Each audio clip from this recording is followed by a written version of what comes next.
আসসালামু আলাইকুম। আজকে সমাজবিজ্ঞান দ্বিতীয় পত্রের পঞ্চম অধ্যায় নিয়ে আলোচনা করব।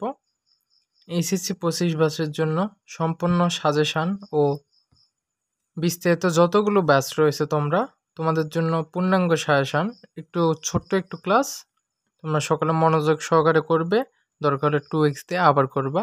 চলো শুরু করি। বাংলাদেশে অভ্যন্তরে সামাজিক প্রেক্ষাপট এর ভাষা আন্দোলনের গুরুত্বটা আমরা পড়ব। বাংলা জীবন ও বাংলাদেশের সামগ্রিক প্রেক্ষাপটে ভাষা আন্দোলন ভূমিকা ইউরোপীয় রেনেসাঁ মতোই তাৎপর্যপূর্ণ ও সুদূরপ্রসারী। 52 ভাষা আন্দোলন ছিল অন্যায়ের বিরুদ্ধে প্রতিবাদ, দাসত্ব থেকে মুক্তি প্রয়াস, একটি রাজনৈতিক নীতিবৃন্দের হঠকারিতা থেকে মুক্তির জন্য আঙ্গুলি নির্দেশ করা। 1947 সালে 14 আগস্ট পাকিস্তান রাষ্ট্র জন্মের পর থেকে অর্থ-সামাজিক ও সাংস্কৃতিক বৈষম্যের শিকার হয়ে পূর্ব বাংলার জনগণ যে প্রতিবাদ শুরু করেছিল, 52-র 21শে ফেব্রুয়ারি এসে তা চরম বহিঃপ্রকাশ ঘটে। ভাষা আন্দোলন প্রথম পর্যায়ে এটি ছিল একটি সাংস্কৃতিক আন্দোলন মাত্র। কালক্রমে তা একটি অর্থ-সামাজিক, রাজনৈতিক ও সাংস্কৃতিক আন্দোলনের রূপ নেয়। 21শে বিপ্লবের চেতনার সমষ্টি এদেশের সামাজিক জীবন যে অপরিমেয় সম্ভাবনা উজ্জ্বল হয়ে ওঠে তা 71-এর রক্তস্নান অভিজ্ঞতার মতো দিয়ে স্বাধীনতা বাংলাদেশ অভ্যন্তরই ঘটায়। বাঙালি জাতীয়তাবাদ বিকাশধারা পাকিস্তান সৃষ্টির পর থেকে বিভিন্ন কারণে এই অঞ্চলের মানুষের মধ্যে জাতীয়তাবাদী চেতনার উন্মেষ ঘটে। এই চেতনা বিকাশে 52-র ভাষা আন্দোলন, 74-এর যুক্তফ্রন্ট নির্বাচন, 66-র 6 দফা কর্মসূচি, 69-এর গণ-অভ্যুত্থান নির্বাচন ও 71-এর স্বাধীনতা সংগ্রাম এক অনন্য ভূমিকা পালন করে। ভাষা আন্দোলন বাঙালির সামাজিক, অর্থ-সামাজিক, রাজনৈতিক ও সাংস্কৃতিক জীবনে বৈপ্লবের পরিবর্তন বয়ানে ভাষা আন্দোলন চেতনা আপাময় বাঙালি অধিকার আদায়ের বিমেষে সচেতন হয়ে ওঠে। তারা বলতে পারে যে অধিকার আদায়ের জন্য ঐক্যবদ্ধ হওয়ার কোনো বিকল্প নেই। তাদের এই উপলব্ধি বাঙালি জাতীয়তাবাদের বিকাশ মুখ্য ভূমিকা পালন করে। 1954 সালে প্রাদেশিক পরিষদ নির্বাচনের মধ্যে পূর্ব বাংলার জনগণ পশ্চিম পাকিস্তানের কর্তৃত্ব ও প্রভাব থেকে মুক্ত হওয়ার রায় প্রদান করে। যুক্তফ্রন্ট প্রদর্শনী সরকার গঠনের রায় লাভ করে। জনগণই এই সকল ক্ষমতার উৎস, এই নির্বাচন তা প্রমাণ করে। 6 দফা আন্দোলন বাঙালিকে জাতীয়তাবাদী আন্দোলনের প্রেরণা যোগায়। এই আন্দোলন স্বতঃস্ফূর্ত অংশগ্রহণের মধ্যে জাতীয়তাবাদী চেতনা উজ্জীবিত বাঙালি পশ্চিম পাকিস্তান উপনিবেশ শাসন থেকে মুক্তির আশঙ্কা ব্যক্ত করে। কার্যত 52 ভাষা আন্দোলনের মাধ্যমে বাঙালি জাতীয়তাবাদের যে উন্মেষ ঘটে তা 6 দফা কর্মসূচি সংস্পর্শে এসে পূর্ণাঙ্গ হয়। 1947 সালে দেশভাগের পর থেকে 1971 সাল পর্যন্ত পাকিস্তানের রাজনৈতিক ইতিহাসে যেসব যুগান্তকারী ঘটনা ঘটে, 1969 সালে গণ-অভ্যুত্থান তার অন্যতম। এই গণ-অভ্যুত্থান পূর্ব পাকিস্তানের মানুষের বিজয় অর্জিত হয়। এ থেকে প্রমাণিত হয় যে বাঙালি জাতি পাকিস্তানিদের উপনিবেশ শাসন শৃঙ্খলা আর আবদ্ধ থাকতে চায় না। 1970 সালের নির্বাচন ছিল অবিভক্ত পাকিস্তান রাষ্ট্রের প্রথম ও শেষ সাধারণ নির্বাচন। এই নির্বাচন অভূতপূর্ব জয়সূচক ফলাফল ছিল বাঙালির জাতীয় উত্থানের পরিচয়বাহী অনন্য সাধারণ মাইলফলক। 1971 সালে মুক্তিযোদ্ধা ছিল বাঙালির জাতীয়তাবাদের চূড়ান্ত বহিঃপ্রকাশ। মুক্তিযোদ্ধা অপমানত জনগণের যেসব ঝাঁপিয়ে পড়েছিল তা পুরো পৃথিবীর ইতিহাসে বিরল একটি বিষয়। বাস্তব ভাষা আন্দোলনের মাধ্যমে বাঙালি জাতীয়তাবাদের যে যাত্রা শুরু হয়েছে তা চূড়ান্ত রূপ ছিল মুক্তিযুদ্ধের অবনিবেশ লাইন।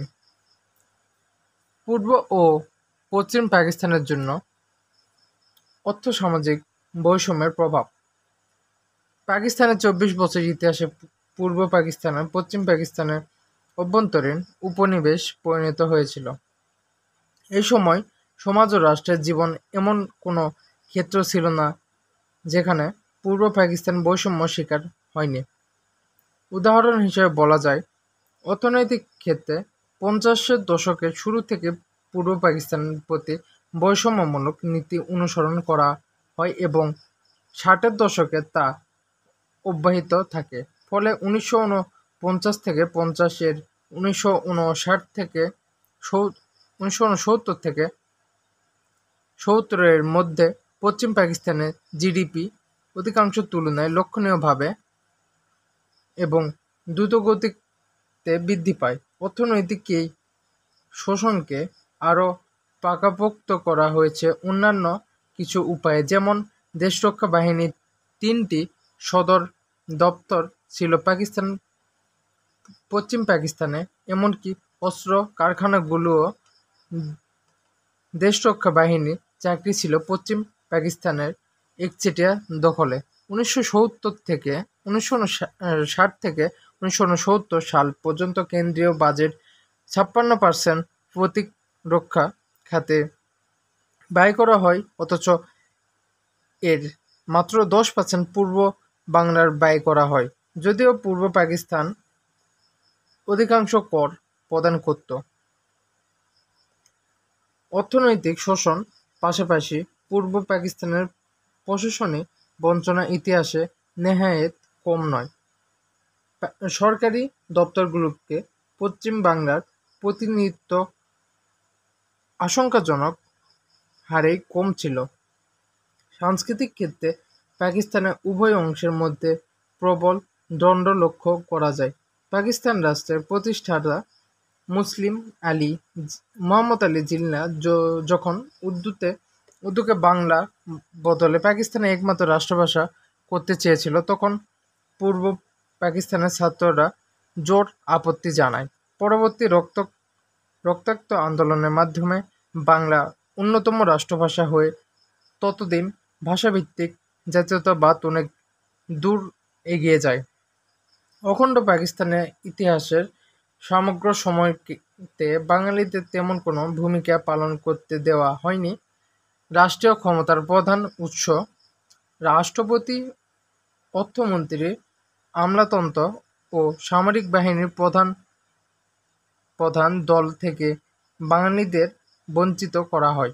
এসব বৈষম্যের প্রতিবাদে বাঙালিরা পাকিস্তান আমলের পুরো ২৪ বছরই আন্দোলন সংগ্রামে লিপ্ত ছিল, যারা চূড়ান্ত পরিণত ছিল মুক্তিযুদ্ধের মাধ্যমে আন্তর্জাতিক অর্জন।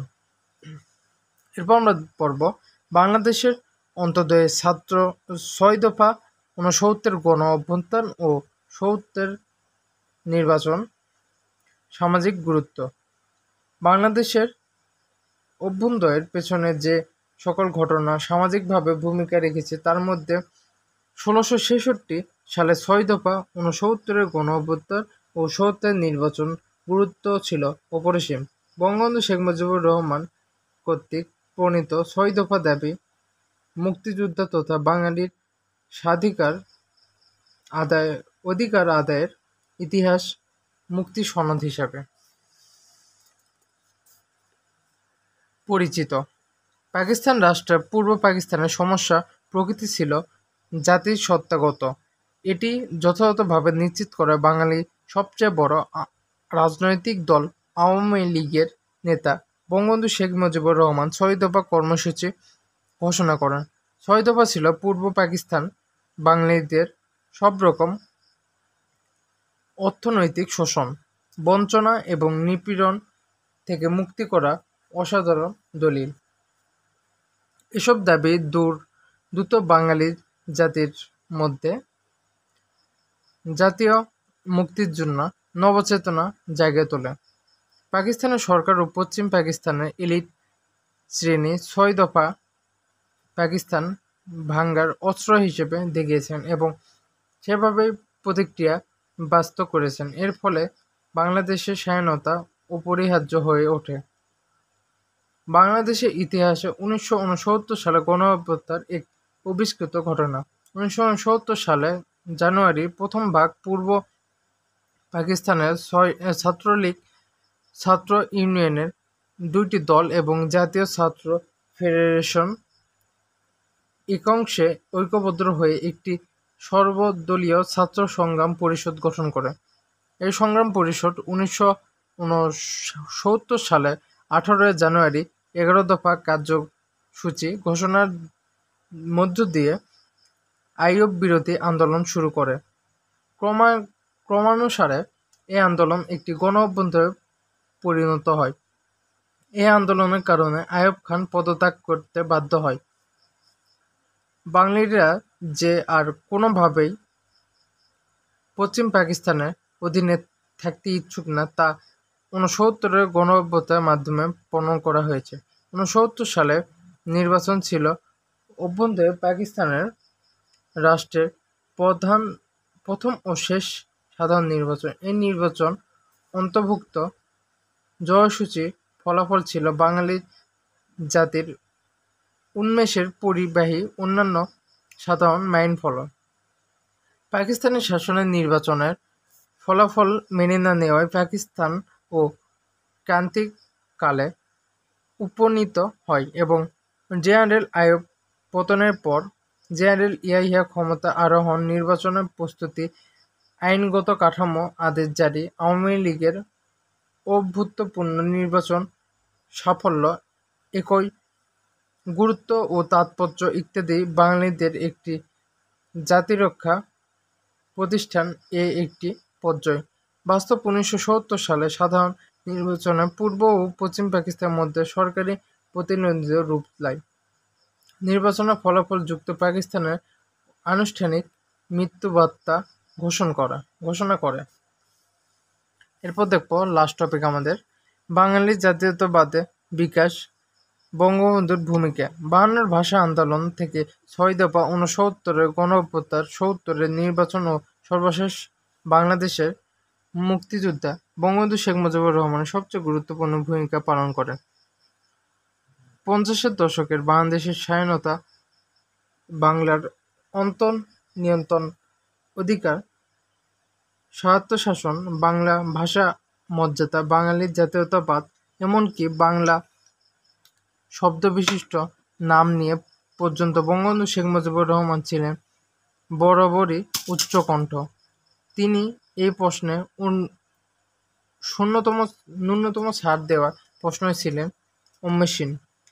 তৎকালীন পাকিস্তানি পার্লামেন্টের বিভিন্ন বিষয়ের উপর বিতর্ককালে বঙ্গবন্ধু বরাবর নানা কৌশলে বাংলা ও বাঙালি জাতির মর্যাদা তুলে ধরেছিল। বাংলাদেশের মুক্তিযুদ্ধ এবং বঙ্গবন্ধু শেখ মুজিবুর রহমান এই দুইটি যমজ শব্দ, এটি আরেকটির পরিপূরক এবং দুইটির মিল জাতীয় ইতিহাসের উজ্জ্বল অচিন্তিত কালের সূচনা করেছে। বঙ্গবন্ধু শেখ মুজিবুর রহমান আবির্ভাব বাংলাদেশের জাতীয় ইতিহাসের সবচেয়ে বড় ঘটনা। বাংলাদেশের স্বাধীনতা অর্জন ও জাতীয়তাবাদ পরিচয় নির্ধারণে তা চলতে চাইতে বেশ অবদান রেখেছে এবং কাউকে খুঁজে পাওয়া অসম্ভব। এটা নিশ্চিতভাবে বলা যায় বাঙালি জাতীয়তাবাদ বিকাশের সবচেয়ে সফল নায়ক হলেন বঙ্গবন্ধু শেখ মুজিবুর রহমান। আমরা দেখে নেব এক নজরে সকল তথ্যগুলো। এটা আমাদের স্মৃতিসৌধ। আমরা দেখতে পাচ্ছি সর্বপ্রথম যেটা আসে, এখানে কয়টি শাখা রয়েছে? ১, ২, ৩, ৪, ৫, ৬, ৭, ৭টি স্তম্ভ স্মৃতিসৌধ। এবং এখানে সর্বপ্রথম যে শাখা রয়েছে সেটি হলো ১৯৭১ মুক্তিযোদ্ধা, দ্বিতীয়ত হলো ১৯৬৯ গণঅভ্যুত্থান, তৃতীয় ১৯৬৬ ৬ দফা আন্দোলন, চতুর্থ 1962 শিক্ষা আন্দোলন, পঞ্চম হলো 1956 শাসনতন্ত্র আন্দোলন এবং ষষ্ঠ হলো 1954 যুক্তফ্রন্ট নির্বাচন ও সর্বপ্রথম হলো 1952 সালে ভাষা আন্দোলন। এরপর আমরা একটি ছক দেখতে পেরেছি। এটি রয়েছে 1970 সালের জাতীয় পরিষদ নির্বাচনের ফলাফল।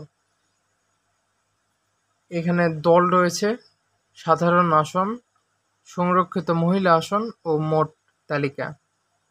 আওয়ামী লীগ 160টি দল এবং মহিলাদের আসন ছিল 60টি, মোট 167টি দল এসব ফলাফল নির্বাচিত হয়।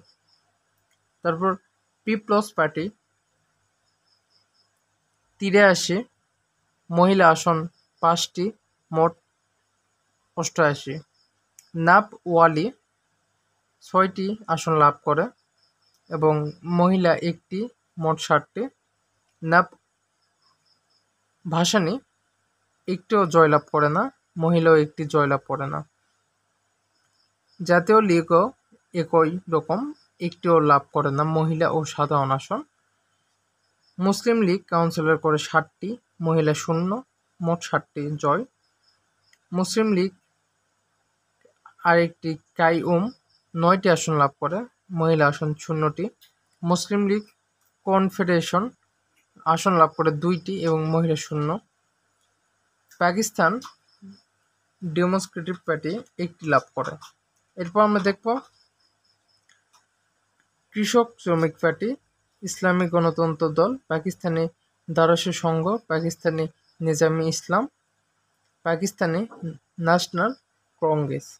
এগুলো দল, এই 5টি দল একটিও নির্বাচনে আসন লাভ করে না এবং মহিলাও 0 সবগুলো। এবং জামায়াতে ইসলাম 4টি আসন লাভ করে, মহিলা 0, মোট 4টি। জামায়াতে উলামা পাকিস্তান 60টি এবং জামায়াতে উলামা ইসলাম 60টি দল লাভ করে এবং নিদর্শনী পার্টি হলো 14টি সাধারণ দল লাভ করে এবং মহিলা সম্পর্কগুলো যে বাকি দলগুলো রয়েছে সবগুলো 0, একটিও লাভ করে না। মোট আসন ছিল 300টি, আবার মহিলা আসন লাভ করে 13টি, আর মোট আসনের তালিকা জয়লাভের ছিল 313টি। তার মধ্যে 167টি জয়লাভ করে আওয়ামী লীগ। 1969 সালে নির্বাচনের ফলাফল। এই ছিল বাংলাদেশের অভ্যন্তরের সামাজিক প্রেক্ষাপটের অধ্যায়টি সমাপ্তি। সকলে অধ্যায়টি আবার 2x দেখে নেবে। চ্যানেল নতুন হলে সাবস্ক্রাইব করবে এবং আমার জন্য দোয়া করবে। সকলে ভালো থাকবে। আল্লাহ হাফিজ।